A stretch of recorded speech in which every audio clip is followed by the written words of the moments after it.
Hi everybody, my name is Kim. I'm Christy. And I'm Kim. And we're with Save the Children. Today we're going to be reading you all a really fun story, and the title of the story is Three Hens and a Peacock. The story was written by Lester L. Laminack. He is the author of the story. And the person who drew the pictures, which is also called the illustrator, is Henry Cope. And remember, when reading a story, we always start at the front and we turn the pages in order and we go to the back. So from front to back. And we also start on the left side of our page and we read over to the right.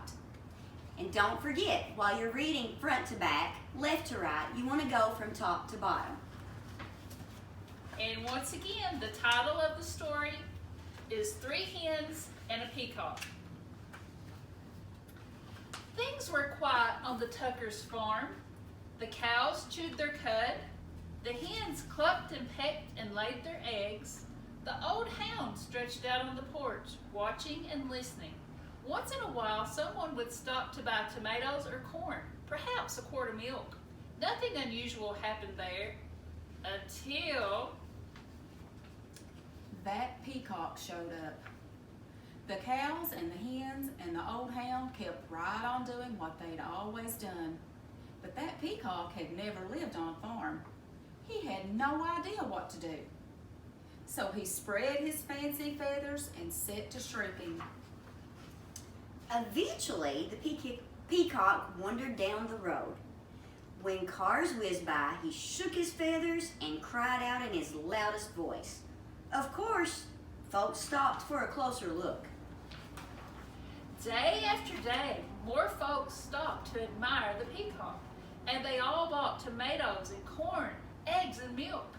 Business on the Tucker's farm was booming. Everyone seemed happy to have visitors stopping by. But trouble was brewing in the hen house. The hens were squawking and clucking and flapping their wings. We do all the work around here. I'd like to see that peacock lay one single egg. Exactly. He just struts around screaming. I suppose fancy feathers are more important than laying eggs. That lazy peacock gets all the attention, and we do all the work. The peacock had heard every word. For days he moped about, moaning and groaning. I wish I could be more useful around here. Clucked one hen. The others ruffled their feathers. The old hound stretched and slowly raised his head. He goes, why not let the peacock stay here to be useful while you hens take the glamorous job down by the road? The three hens began clucking to one another. What a wonderful plan! Yes, it's a fabulous idea. Oh, ladies, we simply must fancy up our feathers tonight, and nothing but our brightest beads, bangles, and bows. We'll stop traffic for sure. Why, you girls know I can strut with the best of them. The peacock perked up. Let's do it, he declared. Tomorrow I'll stay here, sit on a nest, and cluck. And we'll get all gussied up, said the hens. We'll be so glamorous. At sunrise the next morning, the hens strutted down to the road. The peacock marched right to the hen house and poked his head inside. The hens flocked by the road waiting for a car. When they saw one approaching, they clucked and squawked and flapped their wings in a flurry of feathers. But every car whizzed right on by. The peacock sucked in his tummy and wiggled from left to right to squeeze through the tiny hen house door. His front half was in, his back half was out. Down by the road, those hens tried every chicken trick they knew. Still, no cars stopped. Finally, the peacock made it into the hen house. He held his breath and pushed with all his might. But no matter how hard he tried, he could not lay a single egg. Not one. The old hound stretched out on the porch, watching and listening. "What's that peacock doing in the hen house?" asked Farmer Tucker.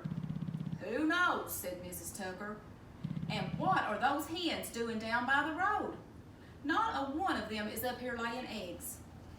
"Well, the way things are going, we aren't likely to have anyone buying eggs today," said Farmer Tucker. "We need that peacock down there stopping cars." When the peacock heard that, he smiled his biggest smile, the biggest smile you ever saw on a bird's beak. "I am helping," he thought. He squirmed back and forth until he popped out of that cramped hen house. Then he trotted off to find the hens. The exhausted hens were all clucked out. Every feather was out of place. What a day! We couldn't get one car to stop. It's true. Why, most of them didn't even slow down. The peacock met the hens as they trudged up the road. "I can tell you I'm no good at laying eggs," he said. "I'm just not meant for it."